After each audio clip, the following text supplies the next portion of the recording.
Hi, guys. Welcome to Own Your Essence, the podcast where healing meets empowerment. I'm your host, April DeMille, a psychic medium and a life coach specializing in grief, trauma, and toxic relationship recovery. This is a space for deep conversations, powerful transformations, and raw healing.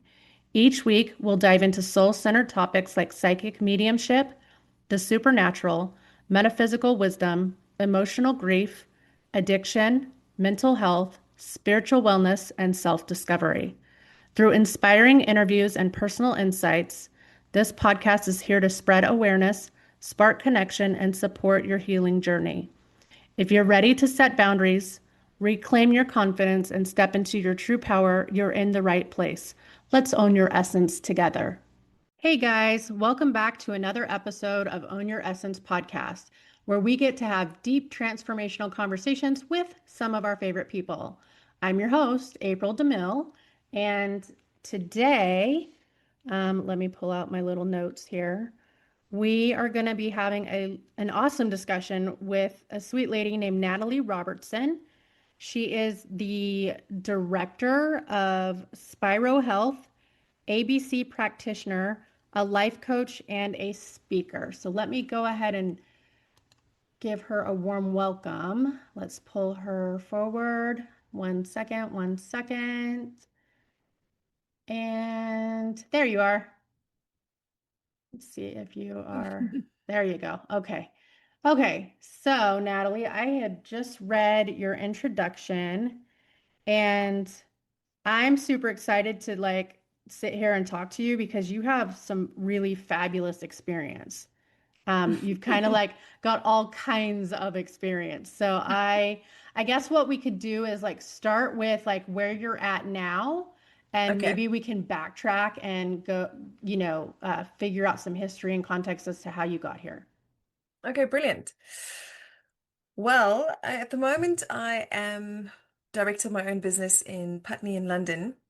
And what we focus on there is posture transformation. And it's so much more than that, though, April. It's actually full body transformation because when you start to release pain and you start to release patterns in the body, so much emotion comes up. And of course, spiritual side as well. So I love what I do because it's transformation on all levels. I have lots of amazing people who support me, so acupuncture and massage and psychotherapy and plant medicine and there's a lot of support that I have for people because there's not one size fits all in terms of health and well-being. Yeah. So I'd say from my side, my purpose is ever changing, yet at the moment it's really to help people ask bigger questions about their health and well-being and connecting those people then to the right people, if that makes sense. And that's what I feel I'm here to do. So I really am happy to be on that path. Yeah. No, and I think what's interesting is like the world you live in now is considered alternative healing, alternative methods, and I fucking hate that because like honestly, it should be the primary. Like the whole medical system is just it's just disgusting, honestly. But when you talk about plant medicine and like chiropractic care, by the way, I used to work for a chiropractor. Oh, Um, amazing. Okay, so yeah, back in the day, like there was a nice. time that I ran a office for a chiropractor and I did help with therapies and all the things. But yeah, like it frustrates me when this is not the primary method for healing. But like You, you said, we have to appreciate that, one size does not fit all. So well, that is it. That is it. And I think, the brainwashing from the media, etc., is starting to, the tide is starting to turn. People are looking for different answers. They're like, hold on a second, what you just told me is not helping me at all. I'm going to do a bit of research.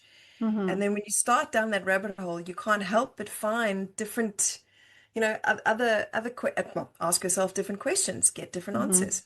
Mm. Well, and that's because when you go to like the traditional like medical doctors, the medical system, at least here, you're just putting a band-aid on the symptom. It has nothing to do with the root issue.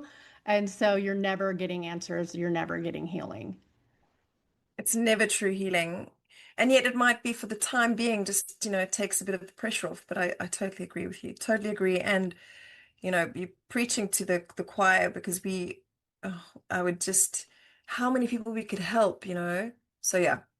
Yeah, I would agree with that. So you've come through a lot to get to this point. Can you give us a little context on that? Yeah, well, I mean, for me, I think my journey, it's always the case of it's your mistakes or it's your challenges that grow you the most, right? Otherwise, we would Hmm. just be in a comfort zone and we'd all live these happy, amazing lives, and there wouldn't be any growth. Right. We'd never have the fuel to change anything. Well, exactly. And then sometimes that old breakdown to get to break through as well. I think that's a saying that I often tell myself, this is a breakdown to break through. So I think for me, the biggest challenges came probably earlier on in my life. So I mean, I was what, 20 years with eating disorders. Yeah. That's what you said, So, and I definitely want to like lean into that. I'd like to hear a little bit about that. okay, well, so for me, I think on the surface level, in hindsight with that, because I began with anorexia, which is, controlling what I ate and just being completely restrictive in everything in terms of pleasure. I was just like this robot. I didn't know Hmm. what emotions, I knew what emotions were, but I didn't know how to feel them. I didn't know what I was feeling. And of course, it was always easier to not feel anything because it's the Because emotions that feeling, are yeah, painful. sometimes it's so heavy that that can be just as crippling. Exactly. So I think, I used the control of the food piece, which is about nourishment, isn't it? Nourishment Hmm. and pleasure. I used that piece to help me feel maybe a sense of control because I was moved around a lot by my parents and I didn't enjoy that. And it was the only coping mechanism I had. Right. So it was the only thing you could do to keep you safe. I think in hindsight, it really is. And also then coupled with many other things. I think perfectionism. Hmm. I think, your the father wound, the mother wound, all those kinds of investigations that you do, and you realize, wow, actually, I was just addicted to perfection. And if I didn't Hmm. reach perfection, then I was failing. And what is perfection anyway? It's just a fantasy. Right. Yeah. So I think the anorexia side of things was, controlling and being perfect and doing everything and eating properly. And if I didn't eat properly and slipped up, then, I was a failure. Also wanted to look. There was also vanity. There was a, Oh, there was a certain yeah. sense of vanity. I wanted to look a certain way. I wanted to be strong and like have a six pack and all these sorts of things. And, exercise addiction was in there as well. Yeah. Um, Yeah, because and in this again, day and age, you want to look hot because the world says women have to look a certain way in order to get the love they desire or get approval of this or that or whatever it is. There's so much conditioning around that. conditioning and also my mom, it's your example. You Yeah. know, my mom went through some times with my dad, and I think she, yeah, I saw her habits or her relationship with food, and I think also from that I didn't develop a very healthy relationship with food. So I think your example is huge as well in terms of specifically talking about eating disorders. Yeah. I would agree with And that. actually, fascinatingly, this has really been for the last 3 years of work. I've been working with and doing some frequency work. Okay. So basically, I work with someone who can see frequency, and he helps me release distortions that I may carry from lineage. Okay. Yeah. And from one of our sessions, he said to me, "Look," he said, "Natalie, this eating disorder stuff is not now, not even your mom. It's like Yeah. 7 generations ago." Right. So that means you were sitting in it in the womb, quite literally, and absorbing that. Absorbing that, but like 7 generations ago. And he said to me, and it stops with you. And it's just so Mhm. empowering that you can do work on yourself that can change the course of future human beings. Oh, for sure. Yeah. I love that because then we get to empower ourselves, but also clear the path for others coming up behind us. it's great. The ripple effect is real. Yeah. Yeah. No, for sure. And so also you talked about having a near-death experience. Can you talk a little Yes. bit about that as well? Yes. So that was again not agreeing with the medical ideas of giving birth. Okay. And so what actually happened is I went overdue by quite a long way in terms of the dates that they, dated, my child. So they'd said to me, you were overdue now, and according to my dates, I wasn't overdue, and I was healthy. The baby was healthy, and so I just pushed them out. They said, "Oh, no, if you don't, we're gonna have to induce you and give you a C-section." And I was doing my best to have natural birth Yeah. as long as I could. And in fact, Brooke was my little girl now. She was breech, so I did a whole lot of. For those listening, it's really effective if anybody's got a breech baby and concerned and would like to have a natural birth. You can do, it's called moxa. So it's acupuncture points with where you're burning a type of it almost looks like a cigar, but you're activating these particular acupuncture points. And then I had a certain technique of chiropractic called Webster technique. Okay. And I mean, Brooke was like 37, 36, 37, maybe even 38 weeks. I can't remember exactly. And they were saying to me, there's no chance she's going to turn. She's too big. You've got no space. It's never going to happen. And I was like, well, let's just see. And Yeah. I did this moxa, I got the Webster technique, and then obviously I visualized and I was on my hands and knees, and she flipped. She did flip. And Oh, wow.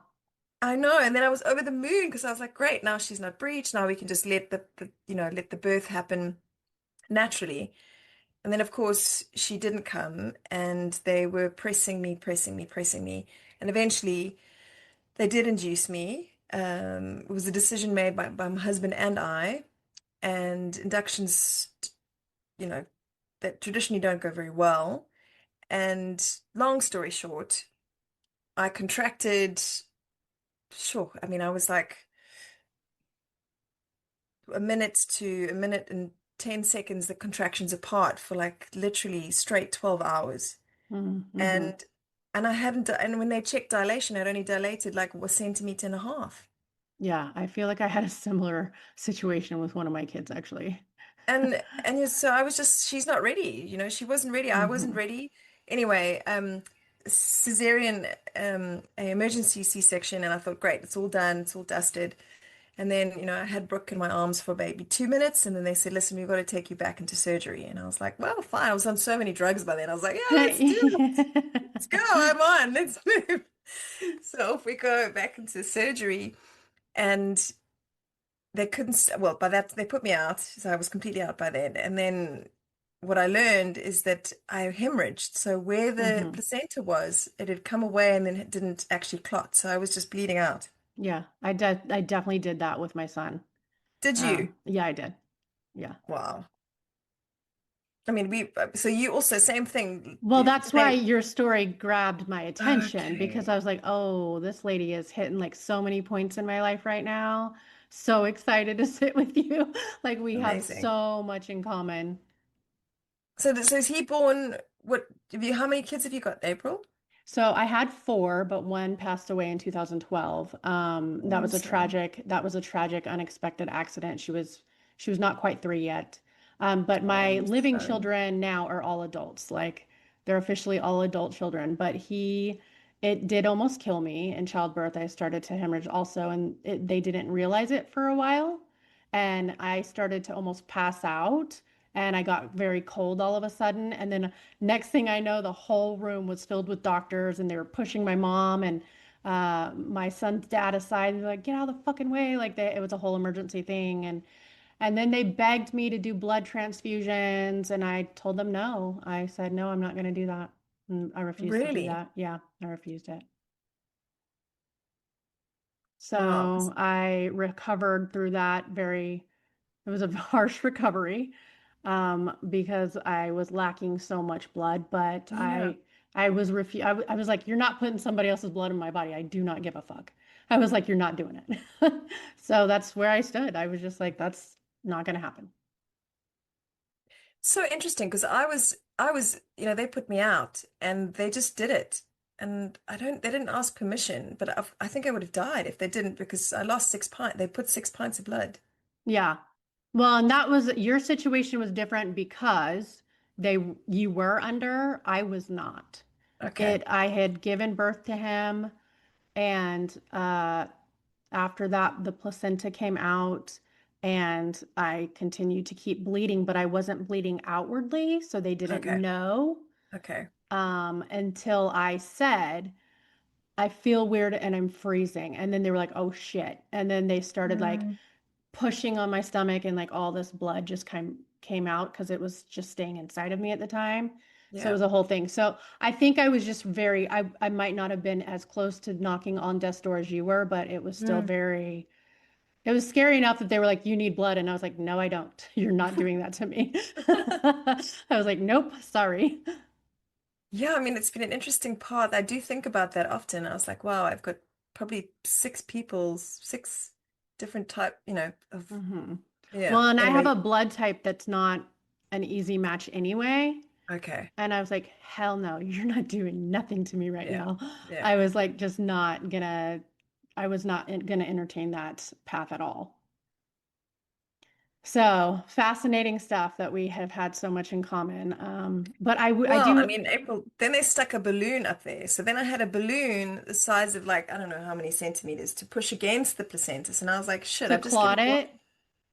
Pardon? Was that to clot it? Like to make Yes. it, oh, okay, Yes. I okay. woke up and I was like, what the fuck is going on? I've just given birth and now there's a balloon inside me See, and and with I a didn't have to catheter. have that. I did not, I don't, I never had to have that. So yours was definitely a different level than mine. But still, like for you to wake up and be like, what just happened? I have blood in me. I have balloons in me. What the fuck is going on? Well, I couldn't see out of my eyes because I think when you lost blood and they pump you full of so much stuff. Bearing in mind, also, can I just say that throughout my pregnancy, I decided that I was going to go full natural. So everything, every product I Oh, used, yeah. everything I ate, everything I did was full on organic and natural. And then by the time I got to the birth, I was like, what the fuck is the universe doing? You've just pumped me full of so many drugs in like 24 hours You're like, that so I much haven't for had in like organic.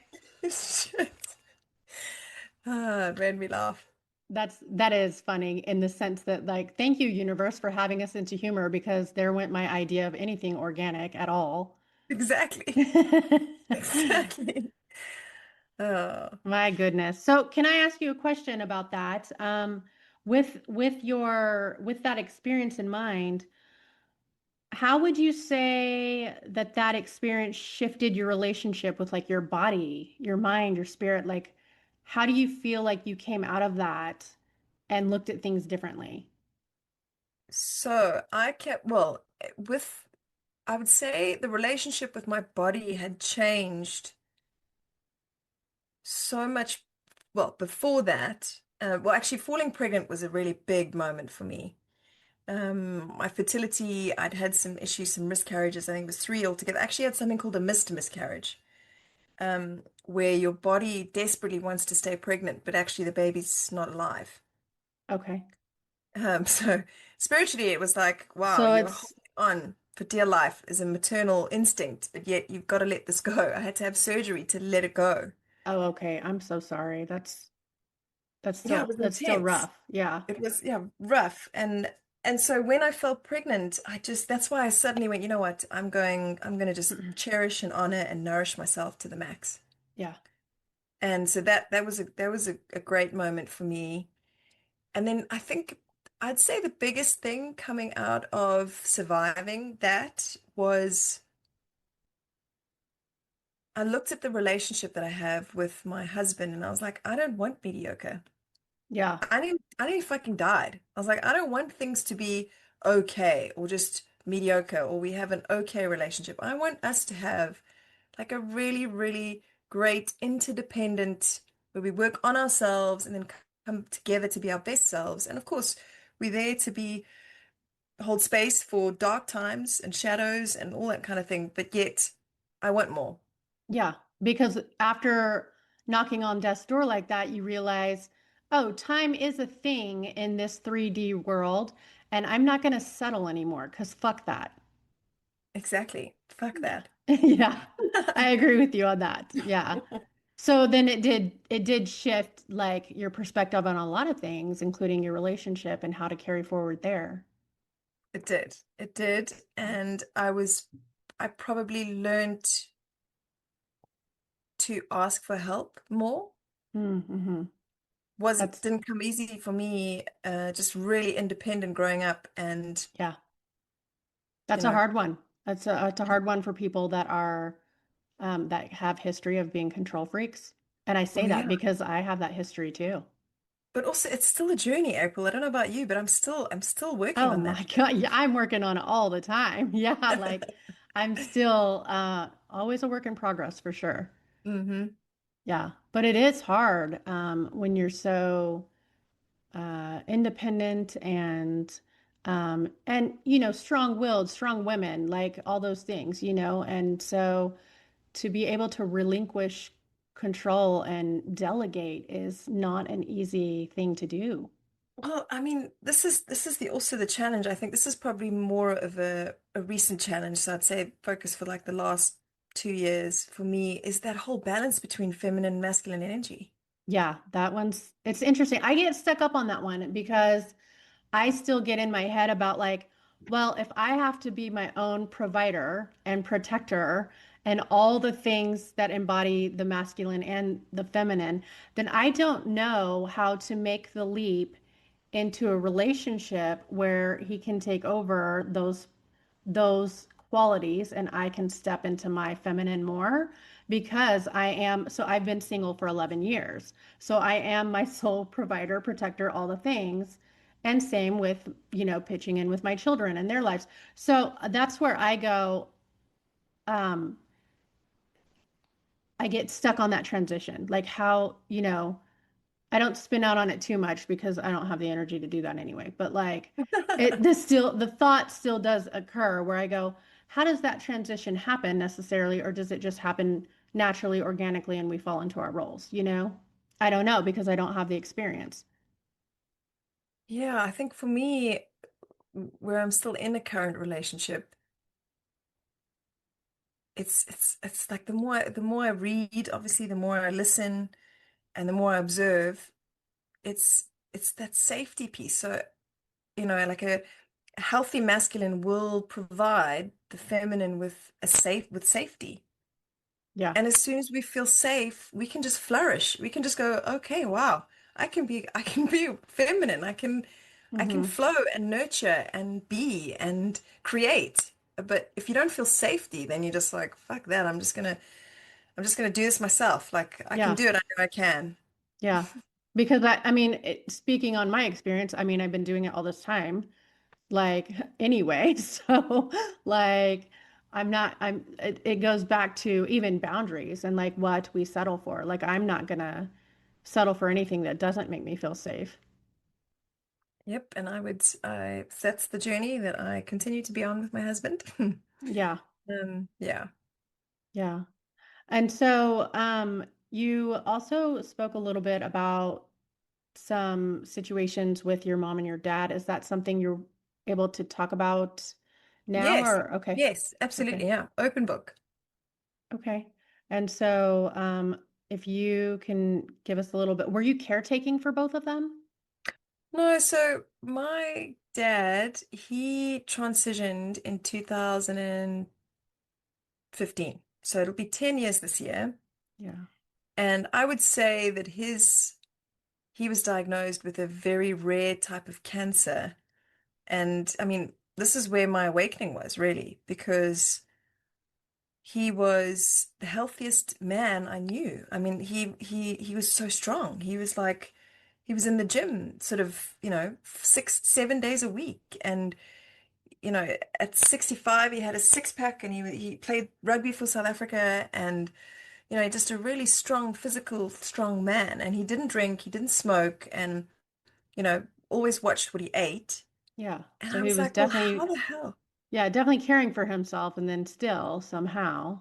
Well, this is the thing. I couldn't believe it. I was like, how can someone like that develop cancer? It's like it doesn't make any sense. And then I started reading more again and just figuring out more stuff. And I was like, well, it can happen with your thoughts and emotions. It doesn't have to be Yeah, anything to do with your body. And that's when I started thinking, wow, there's so much more to health than there is just the physical, which is what I always focused on. right. Because you can be physically fit and perfect on the outside, but if you're a mess on the inside, well, you're still introducing, your body is holding on to those things that, which, can produce the cancers and the illnesses and all the other issues that people deal with.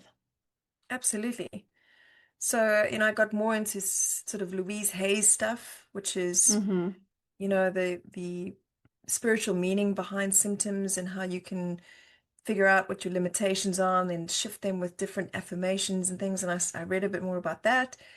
And his journey was a hard one because we were close, and I realized as well, because of course the first thing that I did is went in there and went, right, we can do this, we can beat this, like so let's change your diet, like let's go keto, let's go, let's cut out all the sugar and just go high fat and moderate protein. Let's look at all the supplements we can take. Let's look at this, da, da, da. And he just was not there. He wasn't interested. He was set in his ways and unfortunately indoctrinated to Ah, gotcha. the medical and the oncologist. And when you're sitting next to your dad and the oncologist is telling him things about the success rate of this chemotherapy, which is like horrendous, like 0.007% of people survive this, like we've got a chance.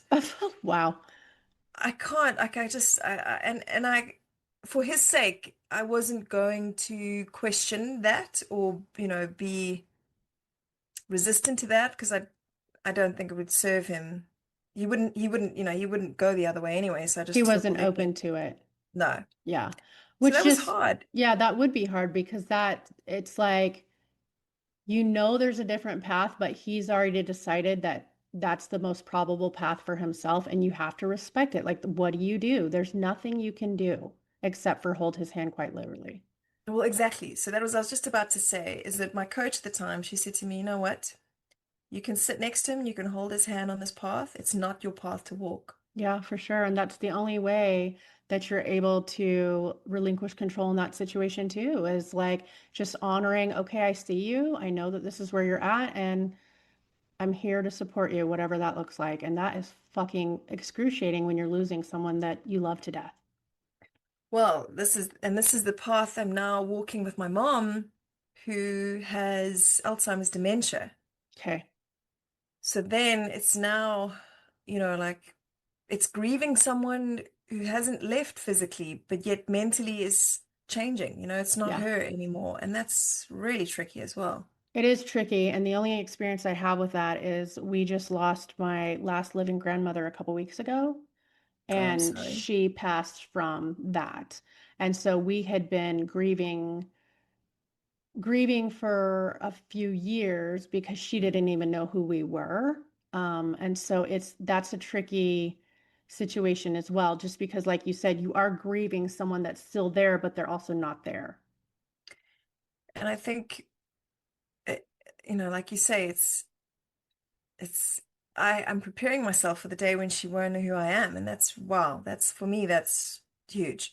Yeah. So for right now, she does still know who you are right now. Yes, yeah. So Okay. I spend a lot of my time and money. I'm in London at the moment, and I spend a lot of my time and my money going back to South Africa Hmm. and spending time with her. That's important for me, and that's, what I've chosen and what I'm called to do. So that's what I'm doing.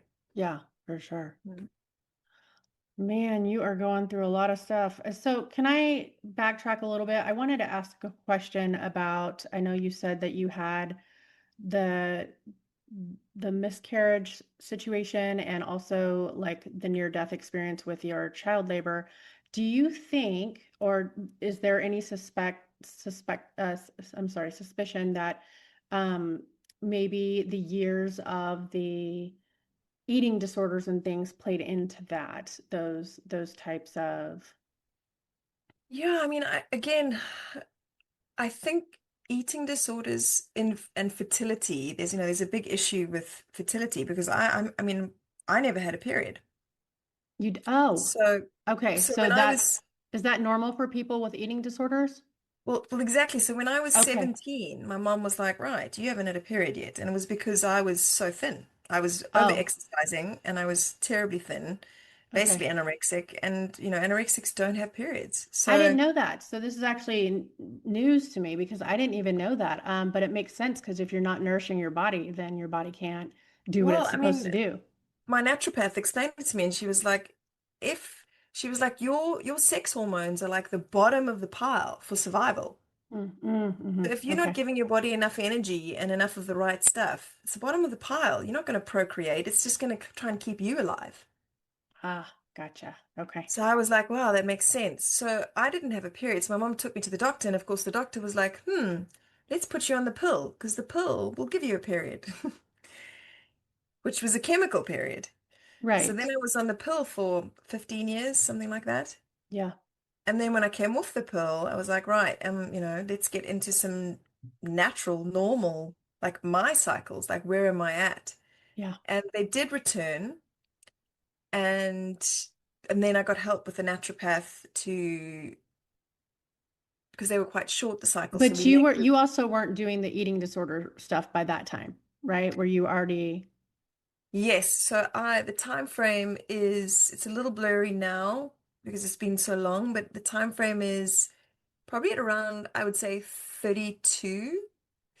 So okay. from 11 till complete recovery at about 32. And I'd say in between that, I had really long patches of feeling recovered. Okay.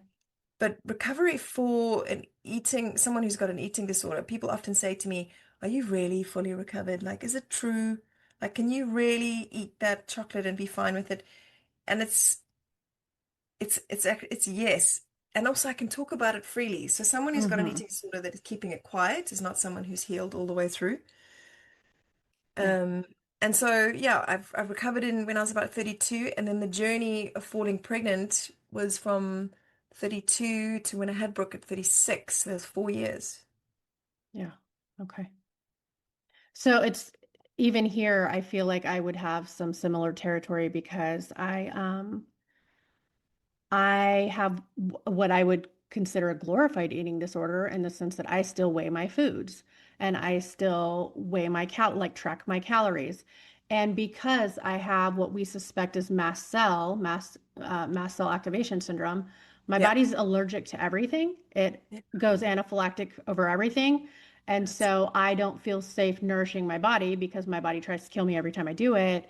And so I only eat 7 foods. That's it. That's all my body will allow me to eat is 7 foods and one kind of water. I can't just go get water anywhere because even that will spur on anaphylaxis.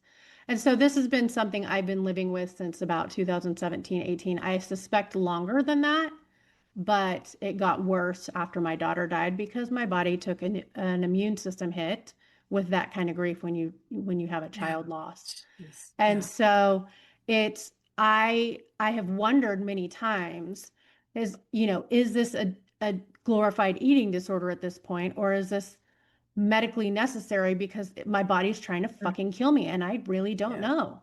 Yeah. Like I don't know. And with only 7 foods, I definitely don't think I'm getting all the nutrients that I need. Mm. Mm. But also intuitive eating and all those other things are out the door for me. My Hmm. body won't let me. Yeah. So it's been insane. It's been absolutely crazy. Um, it's so when you talk about even some of this stuff, I just go, yep. Here's another thing where I feel like we align a lot. We have a lot of experience here together, so And that's why we were called to each other or for attracted sure. to each Yeah, other. like I would agree with that for sure. So yeah. I was, I know you talked about, when you work with people, the importance of like asking the right questions. So, with that in mind, what is one question that you wish more people would ask? That is a really good question. I think first and foremost, it's really it would be a good idea for it to be very specific and very unique. Because when you ask broad questions and general questions, you're going to get general answers. And I suppose and again, another journey that I'm on that maybe listeners are on too is developing that intuitive voice where you ask yourself a question and then you wait and you listen and you Yeah. give yourself the space and the time to get the answer. Hmm. And so I think building that muscle of intuition and that confidence, I would say, is probably step one, maybe before you ask yourself these questions. Right, because you have to discern which one's ego, which one's spirit, which one's a want, which one's the fear. Like it's, and through all that, during that discernment, one thing I've learned is the intuitive part doesn't have any selfishness or control to it. There's no aspect of that to it. Does that make sense? It does make sense. Yeah. Because then you know it's intuition and not ego, right? Right. Yeah. Mhm. Yeah, exactly. And yet, you know, I'll be honest, the people that are coming into my office that are looking for the help, they've got no fucking connection to intuition. Right. So this is brand new territory for them. Brand new. And I think without being, you know, with providing a space that is safe for people to come into, yet also matching them where they are, because you don't want to start talking about intuition to someone who's like, can you just fix my leg or can you just fix my Yeah. headache? Yeah. You're like, really? Let's just sit and breathe, shall we? Right. No. Yeah. Yeah. No, for sure. Yeah, that's a humorous journey too. But also it's got to start somewhere. So even if they're there to like, hey, let's fix the leg, and then eventually they'll be maybe a little more open to hearing other avenues of doing that. Well, this is where, you know, it might sound crazy, yet when someone walks into my office for the first time and I meet them, my vision for them is they'll be a lifetime client, if not a friend as well. Right. Yeah. You know, in terms of we can help you with this, and then, you know, let's look and then we start having completely different discussions about, oh, okay, maybe you need some coaching or some psychotherapy, or like I said, the acupuncture route or something completely different. Hmm. So I see them as lifetime relationships, Yeah. which I don't think every practitioner does. No, and I don't I agree that some people are more transactional, and then you've got practitioners that are like, let's build a relationship, let's build a rapport. And I'm like that with my clients too. It's like if I'm working with you, there's a different intimacy that happens, and we end up bonding and being something that goes much further than those sessions. Connection is one of my highest values, and I think, April, it's exactly the same for you. Yeah, yeah, So, you know, living according to my highest values just creates so much more genius and flow. And I think maybe that's when I can tap into that feminine energy too. yeah, Mm. yeah. And I think that's important for all of us to have the most authentic connections that we can have. Well, I mean, something that blew my mind the other day, and you may or may not know this, but again, having worked with, you know, frequency and raising frequency and obviously then attracting better things and situations into your life. It was talking about the fact that it's not, because I always thought love was the highest frequency and let's all aim for that, you know, and obviously not every day, it doesn't make sense. It's, you know, be real as well. You're not going to be in love and passion and purposeful every single day of your life. Right. Um, the highest frequency with it was Zach Bush. Do you know Dr. Zach Bush? I don't think, no, I haven't heard that name yet. Great. And you want to write, I mean, some of the stuff that I'm he's going to write this researching, down. and it's fantastic. So anyway, what came about with this research that he was speaking about was that authenticity is actually the highest frequency. Oh, I would definitely agree with that. I think that the more we are attuned to our true nature, that's absolute, that screams true to me. But then does that mean that you could really not be sitting in a love frequency? You could be sitting in anger and still be authentic and still be in your highest frequency then. But even sitting in anger is love because you're honoring, it's love to honor all your human range of emotions. So it is You see, love. and that's another little section, another layer for me. I think growing up, I was not, you know, expressing anger for a little girl or a woman was not accepted. Oh yeah. Yeah. I came from And that background too. yeah. shush your mouth, stay small, stay out of my fucking face, quit bothering me, all the things. Yep, I had that same childhood, lady. So I think this is a journey for me with anger. I'm like, I can feel it. I can do it alone, but can I express it in a relationship situation? It's tricky. I find Yeah. it hard. Yeah. I can't speak on it as far as romantic relationships because I've had romantic relationships obviously years ago, but they were from like the unhealthiest broken versions of myself. So in my journey, clearly we're a different version all the time.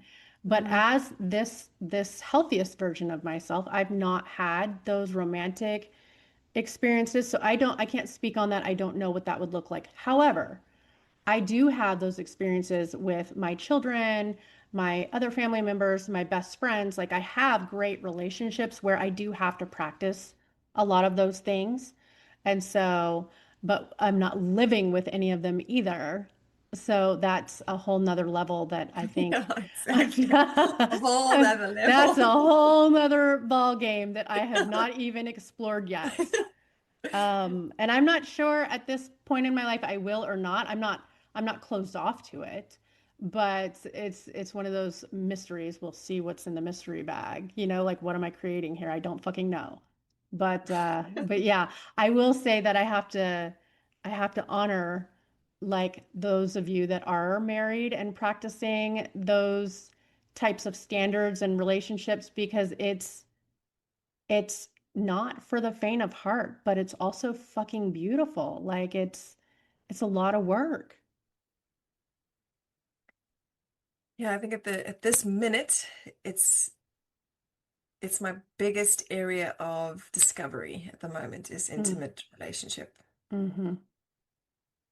And Discovery. even else, I mean, we're going off on a bit of a tangent here, yet the healing that I'm focusing or wanting to receive at the moment has actually got a lot to do with pleasure, Okay.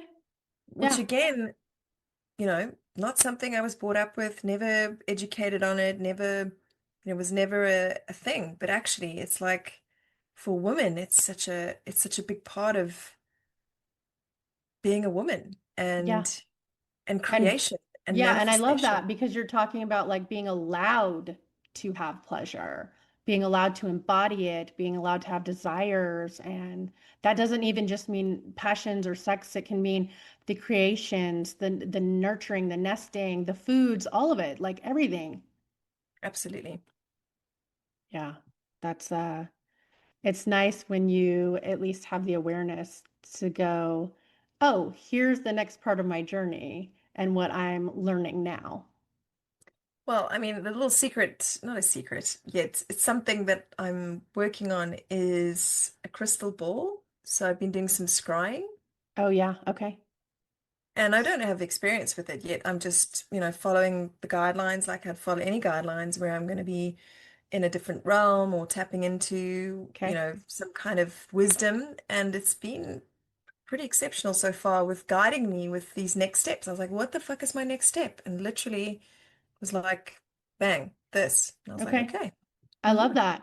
So I do scrying, but I have learned that I do it accidentally. I have zero will. It came to me years ago, and I tend to do it in mirrors and reflections more than I do like crystal balls. I'll be standing in front of a mirror and I can see the spirit standing with me. So I scry Amazing. purely accidentally. Um, but another thing I wanted to offer, have you tried automatic writing then? No, Oh, okay.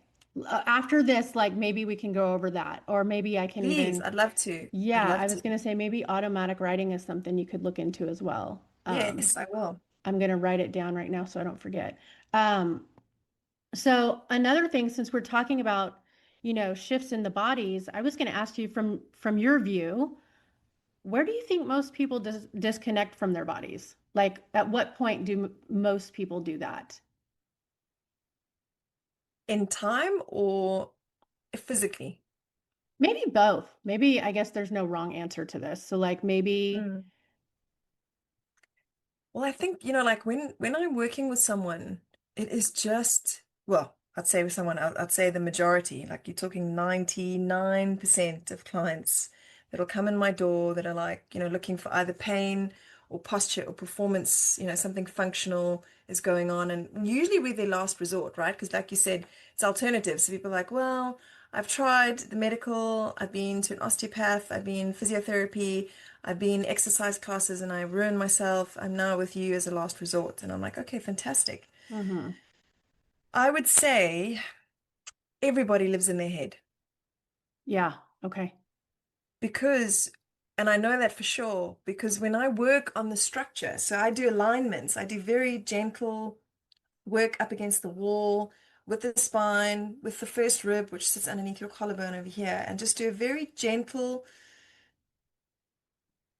change to the structure of the body so that somebody will breathe. I mean, visibly, it's visibly different. Like you can see the ribs move. You can see the eyes are, have opened wider and got like a glint in them. You can see them standing, their shoulders are back and they're grounded. And I'll say, okay, what do you feel? And they're like, eh. And I'm like, are you fucking kidding me? Like, I've just seen your whole body change. Like, you won't believe. Like, the cool thing though about what we do, April, is we take before and after pictures. Ooh, I love that you do that. Yes. So then when they're like, oh, nothing happened, I'm like, have you seen your pictures? You're like, let me show you where something did actually happen. Yes. Yes. That's good. I would agree that a lot of people don't live in their bodies. Um, and I I would was one of even them. So I oh was one me of them. too. Me too. Yeah. And Yeah. sometimes I still catch myself trying to like bounce out of my body. Oh, this is too heavy. Let me get the fuck out of here. I'm bailing. But as I notice that, have to pull myself back in because I'm like, no, we have to sit with this human and figure this shit out. We can't escape anymore, right? Hmm. Hmm. So I definitely agree with you on that one. And I was going to ask you too, like um, since you are such a wonderful change agent, what do you think is one of the most needed changes for humanity right now? What comes to mind is so simple, and people are going to be like, oh, probably just roll their eyes. Some people, it's just to be kind. Oh, yeah, that's a good one. Like, just be kind. Like, even at home, in your house, it's not about, well, actually, there's a few things. It's be kind, and it's also don't watch the fucking news. Oh, yeah, I definitely do not watch the news. I I had a refuse. conversation with my brother this afternoon. And I'm like, just get off the news. He's telling me all of these negative things. And I'm like, just stop, stop, just Yeah, stop. yeah. I And actually he's like, I stopped love, watching TV back in like, what year was that? It was 2007. 2007. really? Yeah, that's when I stopped watching TV because I'm such a, as a psychic medium, I'm just such an empath. Like You I take it just on. would absorb all the sadness and brokenness in the world and it would ruin my every single day. So I Yeah, stopped watching because I was like, I didn't know how to turn myself off from that. And yeah. I would took to quite literally take on the weight of the world every day. And I was like, my life is hard enough. So let me just, so I haven't, Exactly. yeah. So since 2007, I stopped watching TV. I did in the last couple of years start getting into watching movies here and there again, but Okay. nothing else. That's it. Like I'm just like done with the TV. Yeah, I mean, that was the best thing you could have ever done. It really is just. And then people are like, "Did you hear what Trump said?" I'm like, "No, no, I didn't." Yeah, me either. I And actually have then, those conversations too. My friends are like, here's what's going on. And that's the only time if I hear anything that I yeah, know what's going on is because someone tells it to me. One of my friends is like, oh, I'm frustrated about this. And I'm like, yeah, I stay out of all that. I don't care. yeah, yeah, yeah. I mean, for me, sorry, just getting back to that list. So be kind. Even just as a parent, just be kind to your kids, and they Hmm. will learn that that's such an important trait. And don't watch the news. And for me, one of my biggest or best sayings for me is the small things are the big things. And, Yeah. and don't underestimate the tiny things that you experience, either in your relationship or yourself every single day that are just so magical and you forget the magic. So the small things are the big things. Yeah. I would agree with that. Like even just the moments that you can practice self-care. Um, that's a lot of times people don't have the awareness to do that, let alone the time or the space to do it, whatever that is. Like even little things like that. I heard a saying the other day about something about time and your availability. Don't confuse your availability with your time. Because, so many people are like, I just don't have time. I don't have time to meet you. I don't have time to exercise. I don't have time to Mm-hmm. eat well. I don't have time. And you're like, well, hmm. I question that with my clients. Well, it's true because, like, even when I'm setting boundaries with people, I actually had this conversation with someone the other day that felt entitled to my time just because we'd known each other for a long time. And this person came into town and was like, come see me. And I'm like, nope, I won't be doing that. I'm practicing self-care and I have a lot of things that are on the forefront for myself right now and my family. So I won't be doing that. And so, um, that's the difference. Like, do I have time? Could I make time? Sure. But am I going to? No. It's not my priority right now. I have a million other things that are so much more important right this minute. Hmm, that sounds awesome. Yeah, it's like, nope, this is where I'm at. And you can either respect that because you are my so-called friend and known me for so long or not, and we go our separate ways. That's the bottom line. Well, that's true. But the other side of the coin is that I've done that to a friend. It was a Sunday, and I'm like, sorry, I don't do things on Sunday afternoons. That's my time to recoup, refresh, and reset myself for the week. Mhm. She was like, wow. She's like, that's so awesome that you just said that. I was like, why? She said, well, now I feel like I can go and do that. Yeah, and that's the beauty about intimate connections is because when there is that authenticity and that vulnerability, it gives permission for the other people to bloom as well. True. True story. Yeah, I would agree with that one for sure. So, Natalie, is there anything else that you would like to offer before we end our time together today? And is there any like final words, advice, anything that you want to part our audience with? Oh, and actually, I was going to ask you, can people work with you online or do they work with you just in person? Well, yeah, there's a few different avenues that I'm open to. I actually have been doing some eating disorder coaching, Okay. and I don't profess to be a therapist or a psychologist. I'm a coach, so it's an eating disorder coaching. Hmm. And I would say it's not about the food, and we work on and go through things to develop a healthier relationship with food overall. And so that we can do online. Okay. And with Spiro Health, which is the company that I have in London, it's all about posture and posture transformation.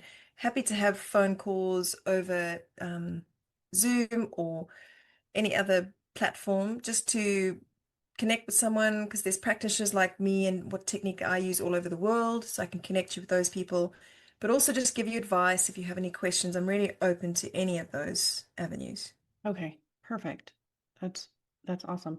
And so, yeah, so is there anything else that you would like to offer before we Well, I just to reiterate exactly what we've spoken about, which is from my side, if your life is not going the way that you would like it to go, and sometimes it's three areas going well and two maybe not the way you want them to go, just ask some different questions.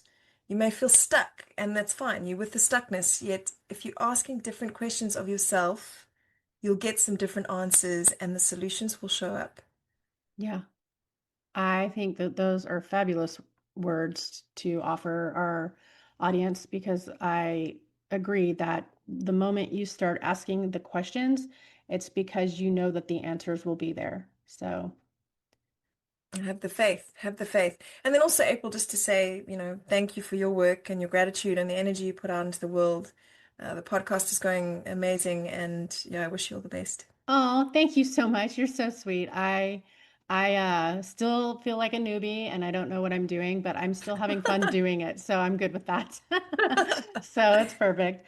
Well, thank you so much, Natalie. I'm going to end it here so we can say goodbye to our audience, but I will talk to you for a second. Hold on one second. Bye, you Thanks for guys. having me. Thank Bye. you. Thank you for joining Own Your Essence. I am beyond grateful to our guests for sharing their wisdom and to you, our listeners, for being part of this journey toward healing and empowerment. If today's conversation resonated with you, please feel free to subscribe, leave a review, and share this space with others who might need it. If you have questions, topic ideas, want to be a guest, or would like to work with me privately, send an email. I'd love to hear from you.